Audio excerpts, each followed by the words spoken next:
안녕하세요. 오늘은 신약성서 시대 바로 다음 시기죠. 대략 90년에서 160년 사이에 쓰인 이른바 사도시대 이후 문헌들을 좀 살펴보려고 하는데요. 이 글들이 왜 그렇게 중요할까요? 네. 이게 신약성서랑 거의 뭐랄까 동일한 신학적 역사적 배경에서 나왔다는 점이 중요하죠. 사도들의 가르침이 아직 생생하게 남아있던 바로 그 시기예요. 아하, 그래서 초기 교회 일부에서는 이 문헌들을 거의 경전처럼 읽기도 했고요. 그러니까 사도들 바로 다음 세대의 목소리를 우리가 직접 듣는 셈이죠. 그렇군요. 단순한 옛날 기록이 아니라 신약 시대와 그 이후 교부 시대를 이어주는 어떤 다리 같은 거네요. 그럼 어떤 종류의 글들이 주로 있나요? 편지 형식이 많다고 들었는데요. 네, 맞아요. 편지가 일단 제일 많고요. 근데 공동체의 실제 생활과 관련된 새로운 형식들도 막 등장하기 시작해요. 예를 들면 전례 지침이라든가 교리 교역서, 설교, 심지어 최초의 그리스도교 시 같은 것들도 있어요. 오, 시까지요? 네, 이 시기 저자들은 뭐랄까, 아직은 복잡한 신앙 논쟁보다는 굉장히 실제적인 문제에 관심이 많았어요. 자료에서도 나오지만 구원의 의미를 설명하고 또 재림이 곧 올 거라는 희망을 주고 그리고 공동체 안에서 이단이나 분열을 경계하고 지도자에게 순종하라 이런 촉구가 많습니다. 네네. 그럼 가장 오래된 성서 외 문헌으로 꼽히는 로마의 클레멘스가 쓴 편지부터 볼까요? 이게 96년경 코린토 교회에 보낸 거라고 하던데 그때 코린토에 무슨 일이 있었던 건가요? 코린토 교회에서 좀 문제가 있었어요. 일부 젊은 신자들이 좀 급진적이었는지 기존의 원로 지도자들을 자리에서 밀어내는 그런 분란이 일어났거든요. 네, 공동체가 상당히 시끄러웠겠죠. 그래서 로마 공동체가 보다 못해서 이 편지를 보내서 개입한 겁니다. 하느님께서 의도하신 질서, 그리고 화해, 이런 걸 강조하면서요. 로마 교회의 개입이라 이게 벌써부터 로마의 어떤 권위 같은 걸 보여주는 걸까요? 아니면 그냥 이웃 교회의 문제에 대한 좀 우려의 표현이었을까요? 그게 참 흥미로운 지점인데요. 물론 로마 주교가 베드로의 후계자라는 인식이 작용했을 수도 있다. 이런 해석도 가능해요. 근데 편지 자체만 딱 놓고 보면 로마 교회가 보편적인 수익권을 주장한다거나 아니면 명확하게 주교 중심의 제도를 내세우거나 하지는 않아요. 그런 건 아니군요. 네, 오히려 심각한 분쟁이 있으니까 형제 교회로서 좀 권고하고 질서를 회복하자. 이렇게 촉구하는 걸로 보는 게 자료의 맥락에는 더 맞는 것 같습니다. 알겠습니다. 그럼 다음 인물로 넘어가 보죠. 안티오키아의 이냐시우스. 이분은 순교하러 로마로 끌려가는 길에 여러 교회에 무려 7통의 편지를 썼다고 하니 이것만으로도 참 드라마틱한데요. 네, 그렇죠. 그 여정 아마 107년에서 110년경 혹은 조금 더 늦게 보기도 하는데요. 그 길 위에서 소아시아의 여러 교회들하고 또 스미르나의 주교였던 폴리카르푸스에게 편지를 보냈죠.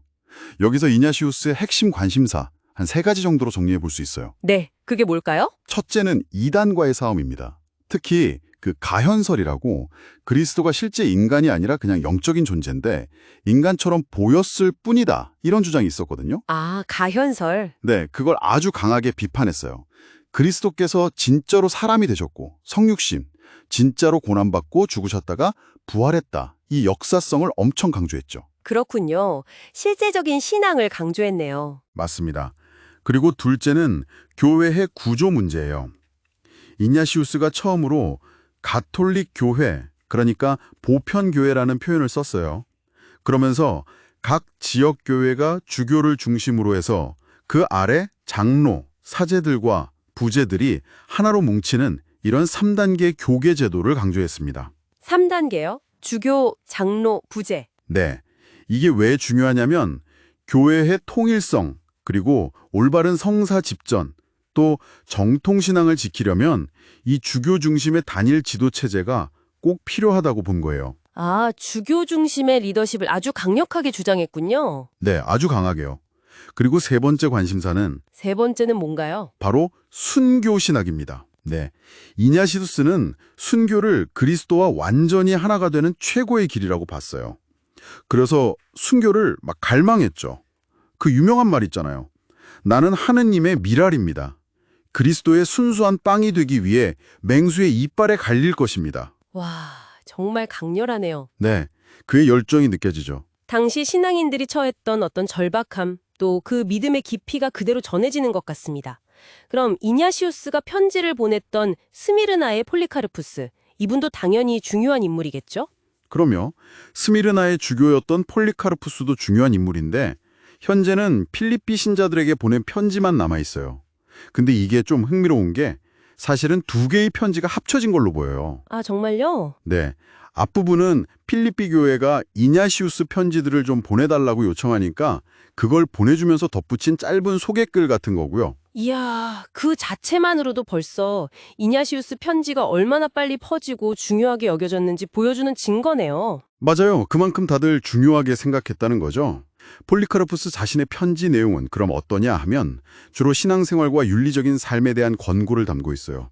아주 온화하고 목회적인 어조로 쓰였고 성경 인용이 굉장히 풍부합니다. 네네. 그리고 역사적으로 보면 이분이 노년에 로마를 방문해서 당시 로마주교 아니체투스랑 부활절 날짜 문제 가지고 논의한 걸로도 중요해요. 아, 그 유명한 14일파 논쟁 말씀이시죠? 네, 맞습니다. 유대인 유월절 니산월 14일에 맞춰 지킬 거냐? 이게 소아시아 전통. 아니면 주님 부활하신 날, 즉 주일, 일요일에 지킬 거냐? 이게 로마 전통. 이걸 놓고 논의했는데 합의에 이르지는 못했어요. 그렇지만 서로 존중하면서 교회의 일치는 지켰다는 점이 의미가 있죠. 그렇군요. 서로 달라도 일치를 지켰다. 좋습니다. 그렇다면 교회 역사에 관심이 있는 우리들에게 이 문헌들은 좀 종합적으로 어떤 의미를 지닐까요? 이 편지들은 사도 시대 바로 다음 교회가 마주했던 아주 생생한 현실들 있잖아요. 그러니까 리더십을 어떻게 세울 건가, 또 새로운 이단 사상들에 어떻게 맞설 건가, 그리스도의 본성을 어떻게 이해할 건가, 박해는 또 어떻게 견뎌낼 건가, 이런 고민들을 그대로 보여주는 창문 같은 거죠. 신약의 세계에서 점차 조직화된 교회로 이렇게 나아가는 그 중요한 전환기의 모습을 생생하게 담고 있다고 할 수 있습니다. 네, 오늘 에른스트 다스만의 교회사 자료를 통해 살펴본 이 사도시대 이후 문헌들은 정말 단순한 옛날 편지가 아니네요.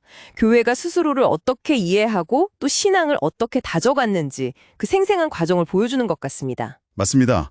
사도들의 가르침과 그 이후 교회 발전 사이를 잇는 아주 결정적인 연결고리 역할을 하는 거죠. 자, 그럼 마지막으로 한번 생각해 볼 만한 질문을 던지면서 마무리할까 합니다. 이냐시우스는 각 지역 교회를 이끄는 단일 주교직, 이걸 아주 강력하게 주장했잖아요.